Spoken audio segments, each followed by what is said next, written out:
Today we're going to be doing some beef ribs and potato mash. We're going to be using a smoky barbecue and peri-peri marinade. In order to make our marinade, we'll need the following things: some watery soy sauce, some Heinz smoky barbecue sauce, Nando's peri-peri sauce. You can get it as spicy as you like, but I got extra bloody hot. And finally, some Caveman's mustard. When creating your marinade, to start you want to use a large amount of smoky barbecue sauce, as this is the base of your marinade. Then to add an extra element of flavour and a little bit of kick, you want to add a fair amount of peri-peri sauce. Then a teaspoon or two of mustard.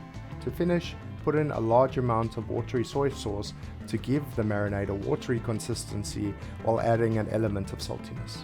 I'm not 100% certain, but I'm pretty sure that these are beef back ribs. Now that your beef ribs are sitting in the marinade, now we wait. It's really up to you how long you want to wait, but I personally waited about 2 days. I wouldn't wait much more than that, to be honest, but it's up to you. Now it's time to cook your ribs. Aluminium foil is your friend here.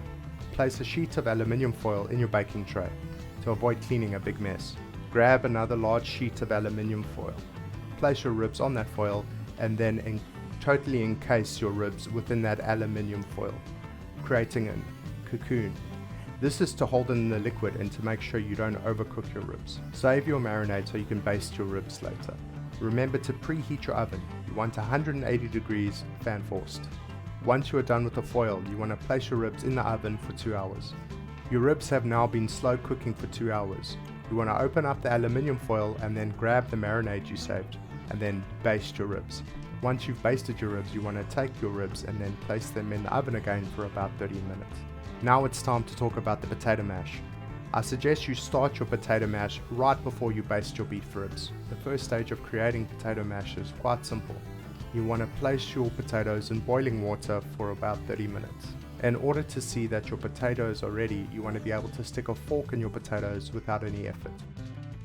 While your potatoes are still hot, you want to use some garlic butter, some Japanese mayo, and then season it with some steer seasoning salt, Nando's seasoning salt, aromat, and some garlic salt.